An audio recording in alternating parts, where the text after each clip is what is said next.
Hola, soy el doctor Raúl Otetano.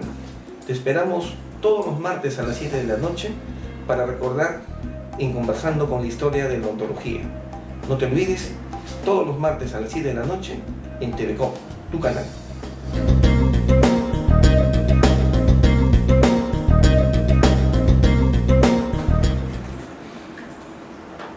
Bienvenidos nuevamente a su programa Conversando con la Historia en Odontología.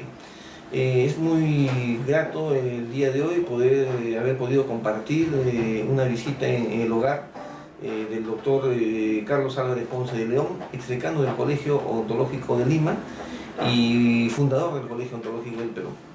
En esta oportunidad, don Carlos, como cariñosamente lo llamamos, nos hará recordar cómo era la enseñanza de la odontología en la década de los años 50, cuando él era estudiante. Nos hará mención del primer órgano informativo de la odontología, conocido con el nombre de la tercera molar. Odontólogos de una trayectoria mínima de 25-30 años de edad de ejercicio profesional no nos dejarán mentir que la tercera molar se constituyó en aquel tiempo como el órgano informativo número 1 de aquel entonces, pionero de las informaciones odontológicas, trayendo anécdotas, comentarios de diario dentro de la facultad, algunas pequeñas bromas entre estudiantes, otras pequeñas bromas con sus queridos profesores y todas aquellas cosas que todos de alguna manera hemos vivido durante nuestra feliz época universitaria. La universidad nunca se vuelve a repetir, nuestra vida en la universidad jamás se repetirá, nunca volveremos a ser jóvenes, pero esa juventud que nos expresó ese día en su hogar el doctor Carlos Álvarez Ponce de León nos dio un ejemplo de vida de cómo afrontar todos estos años de ejercicio profesional con mucha alegría, con un comportamiento ético así inconfundible y que fuera el sello, y que es hasta la fecha un sello de nuestra profesión odontológica. Sin más antesala, pasaremos a escuchar esta agradable conversación con don Carlos Álvarez Ponce de León. Y muy buenos días, estamos aquí desde TVCOP conversando con la historia. Estamos en el hogar de un ilustre profesional de la odontología, don Carlos Álvarez Ponce de León. El doctor Carlos Álvarez Ponce de León, para los más jóvenes sobre todo, ha sido un brillante profesional, fundador del Colegio Odontológico del Perú, quien durante décadas ha dedicado su vida a esta noble profesión.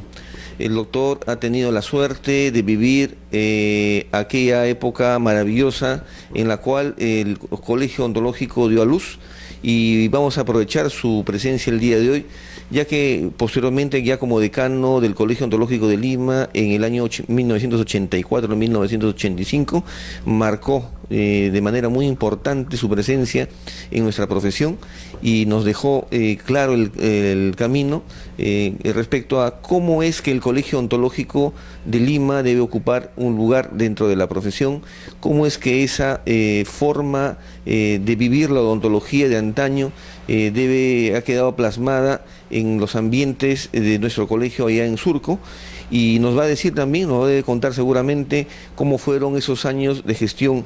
Él fue decano del Colegio Odontológico de Lima, conjuntamente con el doctor Washington Casablanca, en ese entonces decano nacional. Muy buenos días, doctor Carlos Álvarez Ponce de León, bienvenido a TVCOP. Muy agradecido, doctor, por esta visita, y muy buenos días para ustedes, también en especial para usted, doctor. Es una honra y un honor muy grande para mí estar viviendo estos momentos tan emocionantes que me están haciendo recordar días pasados en mi colegio sagrado, el que he tenido, como usted, el honor de ser decano en alguna oportunidad. Como usted lo ha dicho con el doctor Washington Casablanca, estoy a sus órdenes. Recordemos un poco la historia universitaria. Usted, en sus épocas de pregrado, elaboró una tesis muy importante que se trató sobre el tema de la forma en que la enseñanza de la odontología en aquel tiempo. ¿Podría darnos un alcance? Mi tesis versó sobre la Mi tesis versó sobre la historia de cómo se forjó la enseñanza de la odontología en el Perú. Y por supuesto que se la voy a entregar junto con mi pequeña biblioteca que tengo y el estante que le he ofrecido. Mi tesis se la voy a obsequiar a usted. Versa sobre la evolución de la enseñanza odontológica en el Perú desde su nacimiento. Fue en 1865 en que surgió como sección de odontología en la Facultad de Medicina. Ahí estuvo como 40 años. Eran 2 años nomás, pero la Facultad de Medicina se portó muy mal con nosotros, no le dio importancia.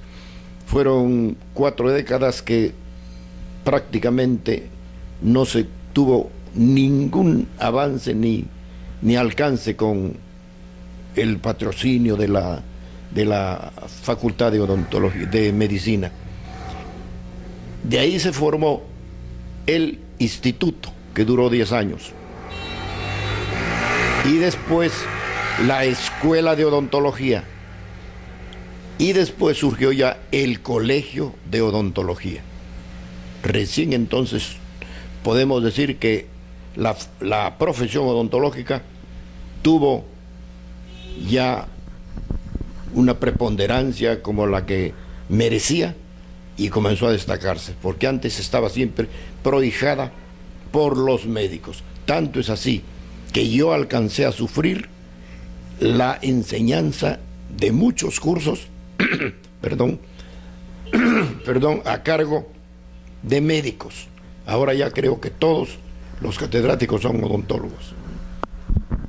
Usted como buen norteño que es, recordará aquellos años mozos en que tomó la decisión de estudiar primero ciencias de la salud y elegir seguramente en algún momento esta carrera de odontología.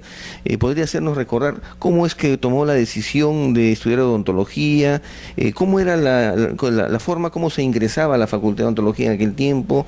Y esas cosas que nosotros nos agradaría mucho conocer.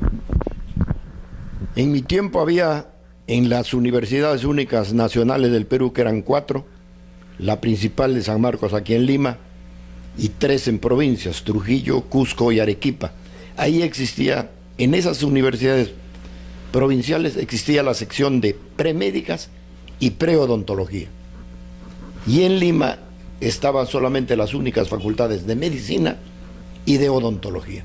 Quiere decir que todos los aspirantes a ser dentistas veníamos previamente de esas 3 provincias. ¿En qué año vino usted acá a Lima? El 50. El año 50. El 50 nos trasladamos por motivo de cambio de trabajo de mi padre, que era empleado del contador del Ministerio de Fomento, y lo cambiaron. Y ahí es que hemos venido. Yo terminé mis estudios el año 46 en el Colegio Nacional de San Juan de Trujillo. 47 y 48 hice premédicas. Y ya lo cambiaron a mi papá y entonces dejé de estudiar. Y dejé de estudiar algunos años y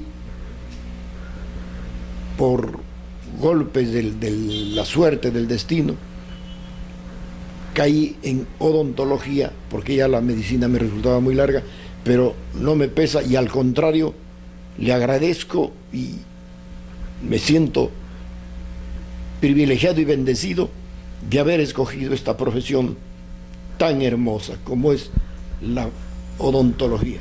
Cuando estuvo acá por Lima, cuando conoció Lima ya como estudiante de la Facultad de Odontología, ¿cómo vio la facultad? ¿Cómo era la facultad? ¿Cuántas unidades dentales tenía? ¿No había unidades dentales? ¿Todo era pedal? Ustedes no se imaginan lo que hemos sufrido los primeros estudiantes de odontología. El local que yo alcancé cuando estudié estaba en la calle Zárate, a media cuadra de la avenida Abancay, en una casa de 2º piso. Teníamos un solo salón de actuaciones que a la vez servía de aula para los 2 años finales de odontología 3º y 4º, porque preodontología se hacía en una casa colonial derruida en la calle Zárate. Se vino abajo por motivo de una lluvia que hubo en invierno y entonces abandonamos el local. Mi promoción, a mucha honra lo digo, no más volvimos ahí y entonces conseguimos, la facultad consiguió otro local para terminar premédicas, preodontología, en una callecita que hay frente a la iglesia de aquí de la Avenida Brasil, el comienzo de la Avenida Brasil, la iglesia de, ayúdenme. Es el de Salesianos. Es el colegio, pero hay una iglesia, María Auxiliadora, gracias, hija. Ahí nos consiguieron un local y para terminar preodontología, primero y segundo, y después pasamos a la calle de donde estaban los 2 últimos años de odontología, tercero y cuarto. Los jóvenes que estudian en la universidad, en la famosa clínica universitaria, clínica odontológica, se pelean a veces por tener el mejor equipo, el equipo eléctrico, tener la luz eléctrica, pero en ese entonces para estudiar odontología había que tener un buen físico. ¿Cómo eran los motores en aquel tiempo? Preodontología para hacer las prácticas, inclusive cuando después salíamos ya como profesionales, muchos se fueron a provincias, hacíamos con el famoso pie dental, que hasta ahora lo tengo, el pie dental. Se llamaba pie dental, y que hasta ahora lo tengo. Alguna vez se lo voy a obsequiar a mi colegio, porque lo tengo.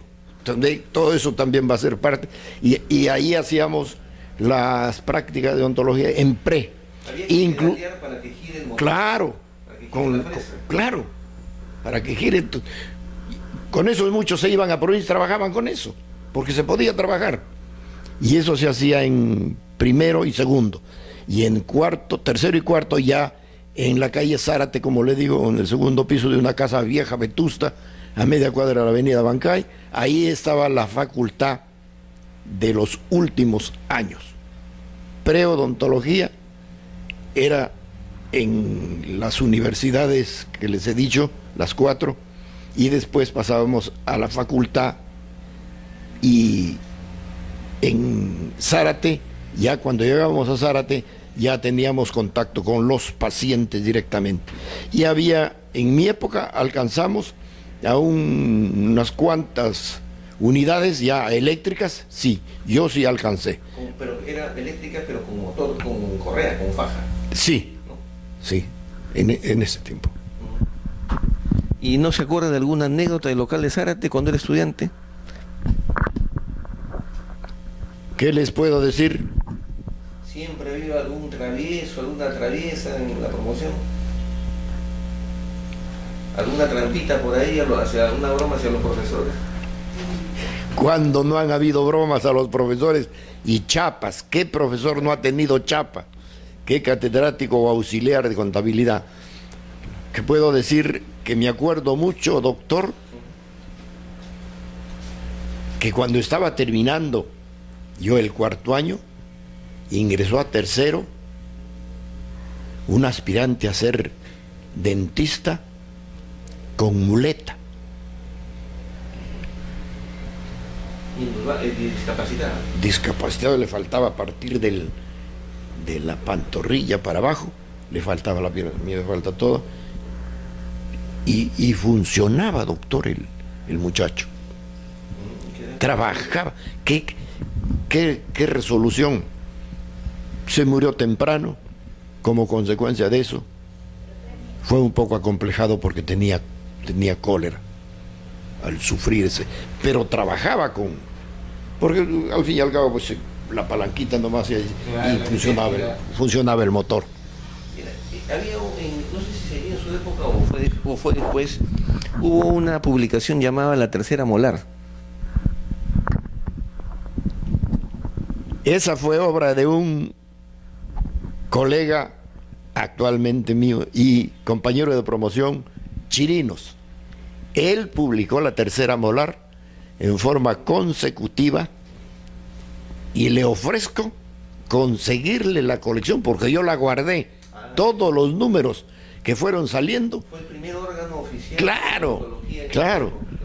Era un órgano de difusión chismoso. Le hacía. Los mismos estudiantes, ¿no? Sí. Y era Chirinos el creador y director. Actualmente existe. Chirinos Lavander. Sí, actualmente existe el colega este. Y mi colección se la di a él, porque como autor él no la tenía, yo la fui conservando, número a número que salía. Era una revista chismosa, pero entretenida. Le ofrezco conseguírsela para que la tenga usted también en la biblioteca del... Esa revista, La Tercera Molar, fue histórica, pues, dentro de las promociones, ¿no? Ahí se mencionaban, como usted dice, aquellos, no solamente aquellas informaciones científicas, porque hacían descripciones de casos clínicos, creo que hablaban de las informaciones de las actividades de la facultad de odontología, pero también habían, como usted dice, esos datos sin confirmar, como le llaman actualmente, ¿no? Que eran cosas internas que a uno le atraía, pues, Era el ¿no? mayor atractivo de la revista. Era el mayor jale. El atractivo de la parte de la chismografía. Sí, entraban hombres y mujeres a sufrir ahí las consecuencias de esa revista. Tercera Molar. Inclusive, cuando nos hemos reunido después, ya como profesionales, él sacó un número más, Edgar Chirinos. Vamos a buscarlo. Me ofrezco conseguirle, porque mi colección que la tuve... Se la entregó al doctor. Se la di a él. Porque sería muy bonito colgarle en la página web. Nosotros tenemos un espacio que se llama la Biblioteca Virtual. Y es un documento valiosísimo para nosotros ver cómo esta información que es histórica, pero también es un poco anecdótica, ¿no? Claro. ¿Y los profesores cómo eran en esa época? Porque antes había pues una enseñanza más vertical. Los profesores, no había ningún profesor que no llegara pues bien vestido, bien encorbatado, bien, ¿cómo le llaman? Almidonado a la clase, ¿no?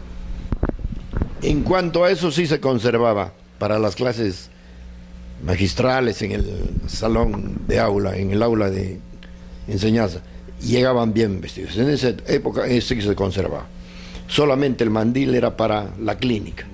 Pero los estudiantes ya había un poco de libertad, pero exigía que nos presentáramos muy bien.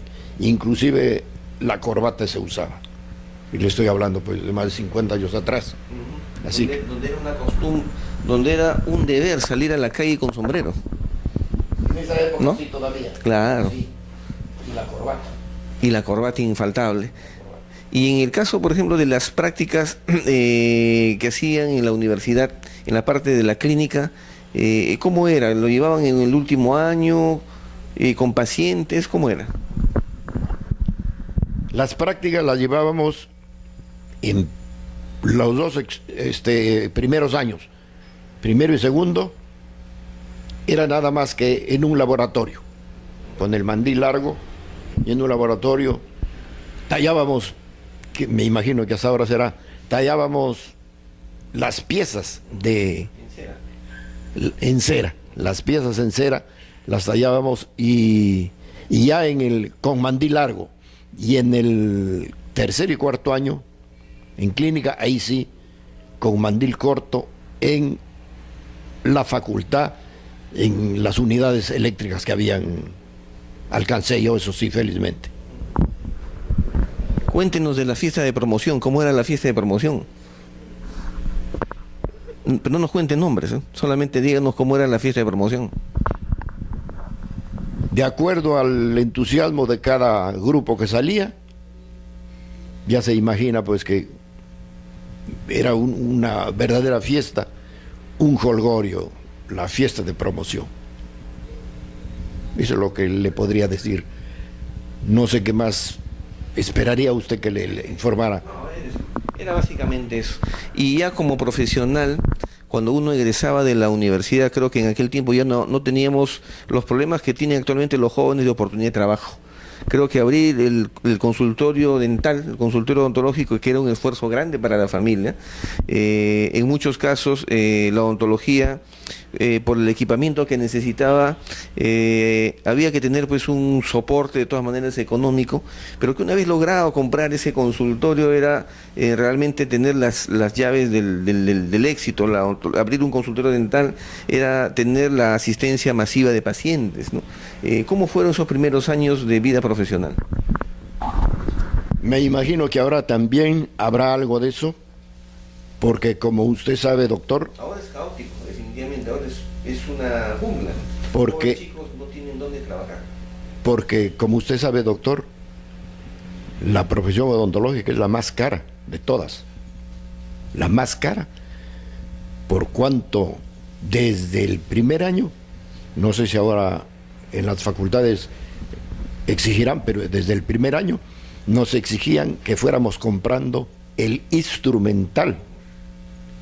De tal manera que cuando terminábamos la carrera de estudiar, lo único que nos faltaba, el equipo eléctrico. Porque hasta el pie dental había, que podíamos trabajar con eso. Se iban a provincia y trabajaban con el pie dental. Y el sillón, bueno, que también es caro. Pero para mí, en mi época al menos, la profesión más cara era la de odontología. Y después el equipamiento del consultorio, otra odisea. Mi madre, en forma particular, ya era viuda mía, me obsequió una casa en Trujillo que la vendí, y con eso pedí directamente al Japón mi unidad dental con sillón. Es cosa excepcional de mi parte, pero para los demás, algunos que no contaban con facilidades, sufrían mucho, y más los de provincia, trabajaban incluso con el pie dental, que no necesitaba de corriente eléctrica, y en un sillón cualquiera se iban a trabajar a provincias con pie dental. En esa época, doctor, le estoy hablando más de 50 años atrás. Mi suegro es también dentista, y él me cuenta que uno de los obsequios de su papá en algún momento en la carrera profesional fue un estuche que contenía pues todos los forceps y todos los botadores, todos los elevadores en aquel tiempo, cosa que ahora ya no se puede hacer porque tenemos que comprar a veces de uno en uno. Creo que esa es una de las cosas más importantes para el estudiante. Para mi época, eso del instrumental no fue problema, porque de acuerdo al año que avanzábamos, exigencia, presentar el instrumental del año. De tal manera que cuando terminábamos la carrera, teníamos todo. Nos faltaba solo el sillón, porque hasta con el pie dental mecánico se podía trabajar en mi época. Solo el sillón, pero después se podía trabajar y el instrumental completo, doctor, de exodoncia y de operatoria y de prótesis, instrumental completo. Hay una especie de leyenda negra dentro de la odontología. Nosotros creo que somos de alguna otra forma una profesión que cuando éramos estudiantes ya trabajábamos en algunos lugares. Nosotros tenemos una palabra mágica que se llama bolichar. ¿Cómo era el boliche en aquel tiempo? El bolicheo era trabajar en una forma un poco artesanal, como ya le digo, con el pie dental y ingeniándoselas para conseguir el funcionamiento del consultorio. El boliche es tan antiguo como la odontología. Claro, sí, y el que tenía plata no tenía problema, porque para mi concepto, no sé cómo será ahora, mi criterio de la época, que es estudiante, que le digo yo, siempre recalcando 50 años atrás, la carrera más cara, la odontología, la más cara. ¿Y cómo veían los pacientes a su dentista en aquel entonces, década de los 50? ¿Cómo nos veían a nosotros? ¿Cómo nos siguen viendo? Unos monstruos. Tanto es así que dicen, toma tu lecho, te llevo al dentista. No ha cambiado. No ha cambiado eso, no ha cambiado, te llevo al dentista. Y es porque, desgraciadamente, pues, sigue siendo traumática, el ejercicio de la profesión sigue siendo traumática, ya sea tratándose de exodoncia o de operatoria. El mismo traqueteo, por más que ahora haya avanzado la máquina, ahora hay maravillas con la odontología, maravillas. En mi época no, imagínense trabajar con un pie dental al comienzo. ¿Cuál era la mayor aspiración de un dentista recién egresado? ¿Dónde le hubiera gustado trabajar, en qué distrito en aquel entonces? Tratándose de Lima, en un distrito de categoría, porque había plata para cobrar. En provincias... ¿Qué distrito nos podría decir? Porque ya la escenografía ha cambiado. Sigue manteniendo su categoría San Isidro. ¿Ya? ¿Y después de San Isidro? Ya de segunda categoría, como por ejemplo Jesús María. Jesús María. ¿Cercado de Lima, La Victoria? Sí, era. Y en esa época se aspiraba a tener consultorio en el centro de Lima.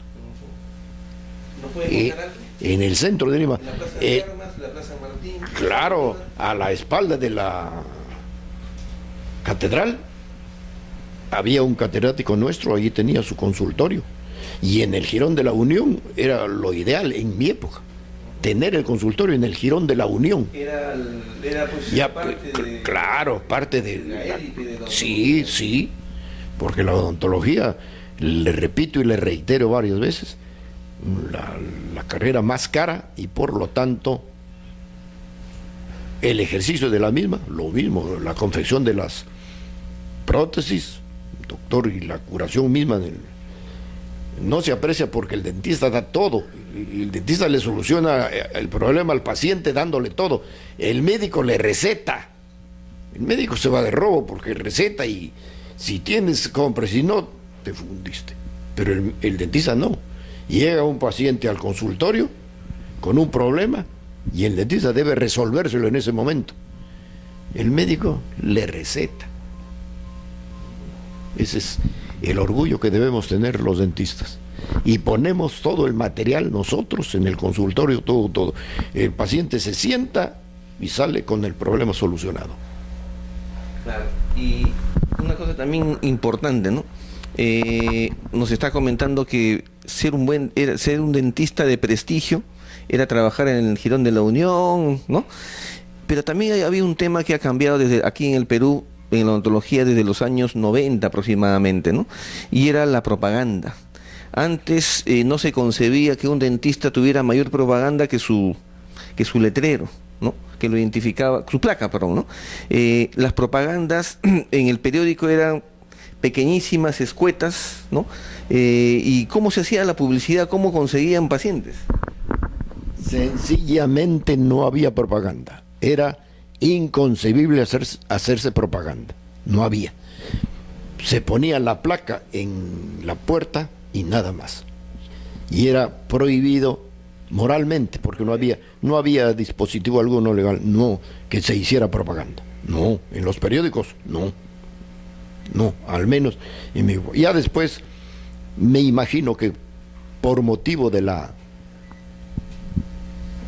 proliferación de los dentistas fue aceptable que hicieran propaganda, pero en mi época no.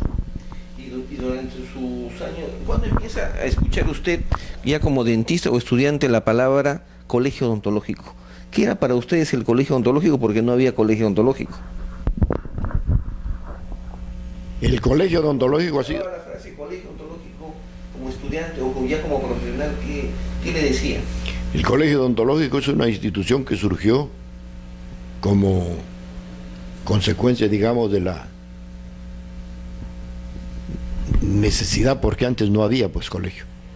Antes existía la asociación de odontólogos y en base a esa institución surgió por ley el colegio odontológico, que le dio categoría, merecida categoría.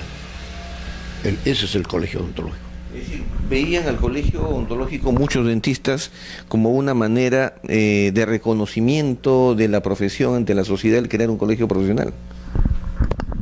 Por supuesto. Y fue, claro, por supuesto, un timbre de orgullo.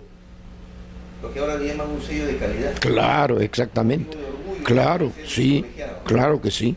El tener un colegio. Sí, porque antes no...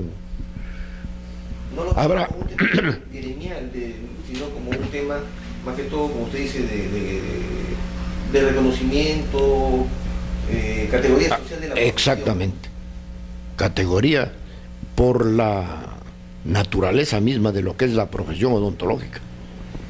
Y yo la considero, doctor, valga la oportunidad, y discúlpenme, yo la considero la odontología superior a la medicina. La considero. Porque el dentista le soluciona el problema al paciente. Y poniendo el material él, le soluciona el problema. Doctor, dígame, doctor, don Carlos, ¿y cómo se entera usted que había elecciones para el colegio odontológico? Yo alcancé ya esa etapa. Siendo profesional, felizmente surgió el colegio. Porque usted ingresó en la década de los 50. Sí. Entonces, en algún momento, estando en su consultorio, trabajando, reuniéndose con los amigos, se entera por ahí que el colegio odontológico ya había sido creado, porque se creó en el año 64, pero recién en el año 68 ocurre la primera elección. ¿Cómo se entera usted que iba a haber elecciones? ¿Quién le pasa la voz? Como estábamos en continuas reuniones los profesionales, sobre todo de mi promoción, nos enteramos. Y no, claro, y nos dio mucho gusto eso. ¿Quién era el doctor que estaba encargado del empadronamiento? ¿Se acuerda algunos detalles? Le engañaría si en ese momento le digo eso. No me acuerdo. ¿Fue la asociación la que hizo la inscripción? Fue el alma mater del colegio, fue la Asociación de Odontólogos. ¿Y los dos primeros candidatos a la primera elección, cómo fue? Yo le podría decir que ha sido, espérese, el doctor que acaba... Doctor César Ugaz y el doctor el primer decano, el doctor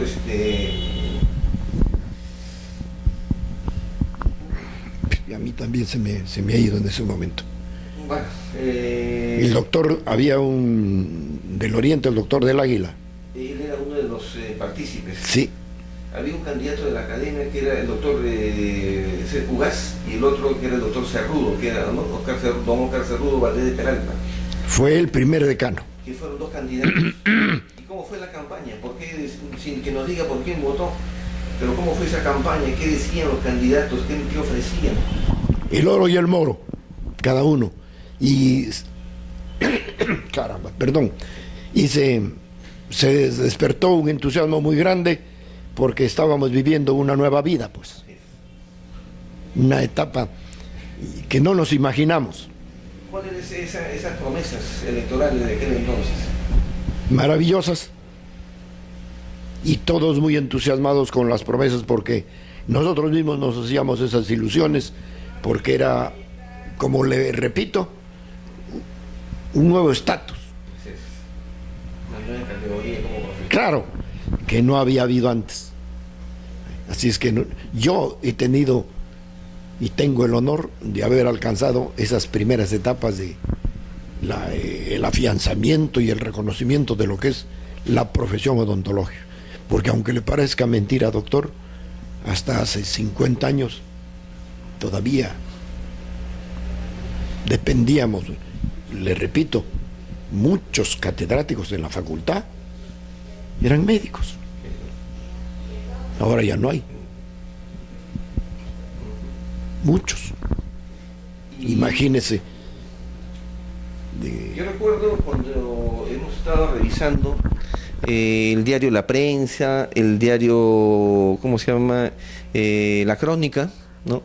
El diario El Comercio, cuando hemos tenido oportunidad de ir a la hemeroteca, y hemos rescatado una información donde se ve la primera campaña electoral para decano, justamente el doctor Ugaz y el doctor Oscar Cerrudo. Y la batalla fue muy alturada, muy honorable, y cada uno desde distintos diarios. Uno desde el diario El Comercio, que fue el doctor César Ugaz, página completa. Luego viene el contrapunteo del doctor Cerrudo en el diario La Prensa y así. Cuéntenos algo sobre eso. El doctor Cerrudo era muy, muy jovial. Y a mí... ¿Cómo es el doctor Cerrudo para quien muy, muy jovial, muy amigable. Y a mi criterio, eso le valió de mucho para que ganara la elección. Y fue el primer decano. Y fue el que se inscribió con el número 1 al crearse el colegio. Él tenía La colegiatura número 1. Yo tengo... Era una persona muy querida, ¿no? Sí, muy jovial era. Muy jovial. No le repito la anécdota que tenía conmigo y me repetía y me decía, tú eres Álvarez Ponce de León. Bueno, pues yo soy Óscar Cerrudo Valdés de Peralta. Muy jovial, pero muy simpático. Él se inscribió con el número 1 y fue el decano número 1 del colegio. Yo le hacía esa pregunta porque el doctor Óscar Cerrudo también ha sido mi profesor en la universidad, pero en mi época, yo he sido estudiante en la década de los 80, principios de los 80, nunca nos informaron, nunca nos enteramos, mientras él estuvo vivo, de la magnitud del cargo que tuvo en su oportunidad, y sobre todo, sí conocimos su aspecto jovial, su forma muy humana ¿no?, de ser, y la forma, tal igual como usted nos está diciendo, sobre todo nos enseñaba el curso de medicina bucal, pero más que medicina bucal, nos enseñaba o nos quería transmitir cómo debería comportarse el dentista. Y creo que eso fue una de las cosas, uno de los aportes más significativos de toda la época en que usted formó parte, ¿no?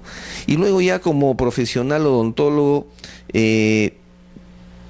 disculpe la indiscreción, en una oportunidad conversamos con el doctor Washington Casablanca y hubo una anécdota en la cual él decía que el doctor Carlos Álvarez Ponce de León le dijo que toda su vida le iba a apoyar y le iba a ayudar, pero que el día que él fuera a postular, que de pronto usted lo podía acompañar. Cuéntenos algo de eso, porque es una anécdota muy interesante.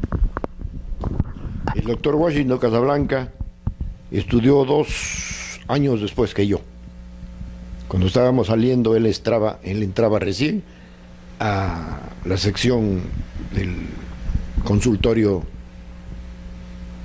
de odontología, porque los dos, toda su vida, y ya en los 2 primeros años ya era dirigente, en primero y segundo de facultad, porque en mi época se estudiaba por años, de abril a diciembre. Y él era ya muy inquieto, muy hábil, muy inteligente. Se hizo muy amigo mío, por eso es que fuimos juntos al colegio. Él siendo menor que yo, él al nacional y yo al departamental. Y congeniamos mucho. Yo sentí mucho su muerte prematura, porque tuvo para dar cuánto. Y puedo decirle que se hizo solo y muy hábil y terminó los estudios y ya era profesor y después terminó siendo catedrático en la facultad. Muy bueno, muy hábil era el Guachi le decíamos nosotros, Guachi Casablanca. Aquí en Jesús María tenía una tía que hasta ahora sobrevive, está bien viejita, bien anciana, que lo sintió mucho cuando se murió su sobrino querido, pero muy hábil, muy estudioso y un gran dirigente también, muy inquieto. ¿Y qué recuerdos tiene de su paso por el Colegio Odontológico de Lima como decano?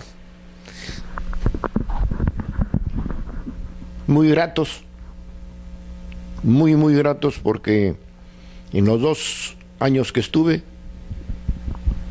con todo orgullo le digo, y no es falsa vanagloria mía, me hice querer por los empleados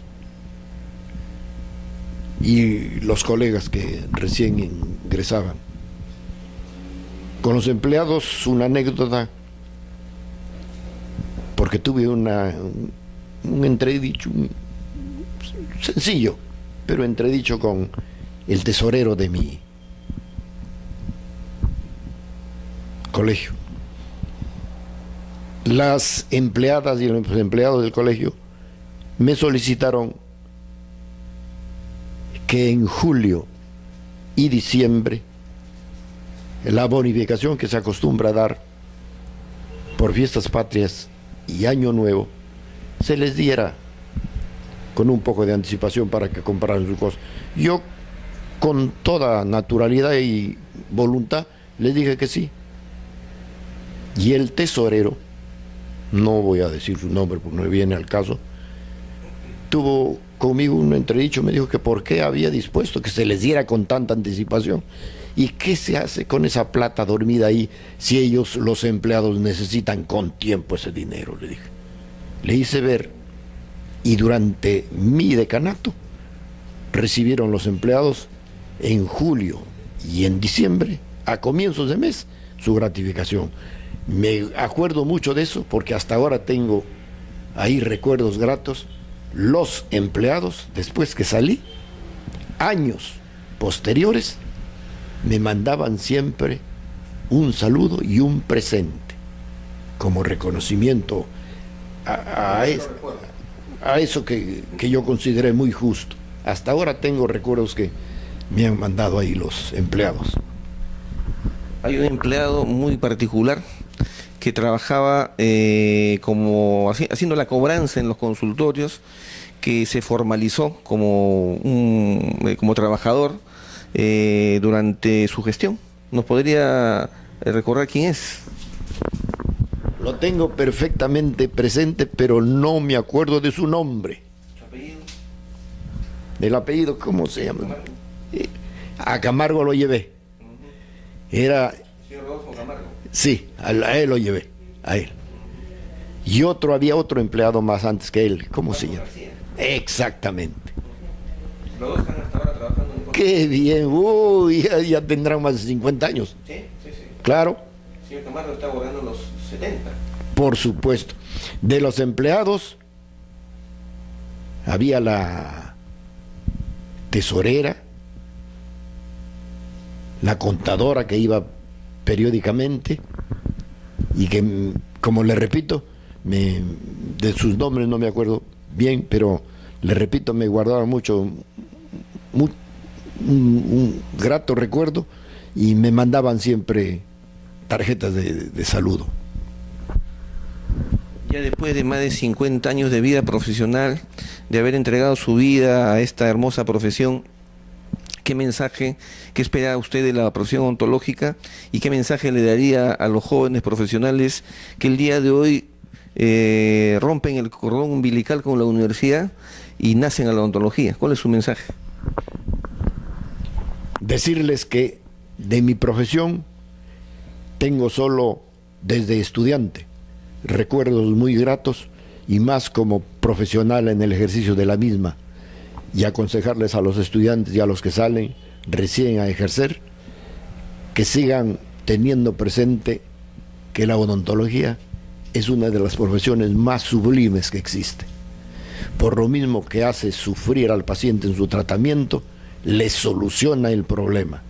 No le da solo recetas para que afuera el dentista recibe el problema en su consultorio y lo resuelve. Esa es la satisfacción y el orgullo más grande que tengo de haber ejercido esta maravillosa profesión. Conversando con la historia, un programa que no cuenta la historia a través de libros, a través de textos, sino que es contada por los propios protagonistas. El día de hoy ha sido un honor compartir esta hora con una maravillosa persona, don Carlos Álvarez Ponce León, ex decano del Colegio Odontológico de Lima, y una persona que a todas luces ha dejado huella no solo en quienes lo han conocido, sino en quienes lo están conociendo el día de hoy, o lo están recordando y lo recordaremos siempre. Desde TVCOM Noticias, doctor Raúl Otetano, muchísimas gracias y pasamos a los estudios. Qué bonita conversación con don Carlos Álvarez Ponce de León. Realmente nos hizo sentir que estábamos aún dentro de las aulas universitarias y no interesa si fue en la década de los 50, en la década de los 60, en mi caso en la década de los 80 o quizá en los 90 o después del año 2000. Lo importante es que esas vivencias que nosotros llevamos en nuestro corazón de nuestra vida universitaria no la olvidaremos nunca. Hasta la hora es ingrata, la hora es tirana. No nos queda más que despedirnos hasta la siguiente semana, no sin antes hacer una reflexión para que en vuestros hogares este fin de semana, este Jueves Santo, sirva para que nos reencontremos con Dios, nos reencontremos con Jesucristo y nos reencontremos con nuestras verdaderas familias. Muy buenas noches.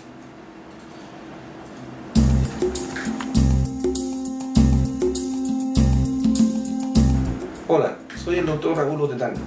Te esperamos todos los martes a las 7 de la noche para recordar en Conversando con la Historia de la Odontología.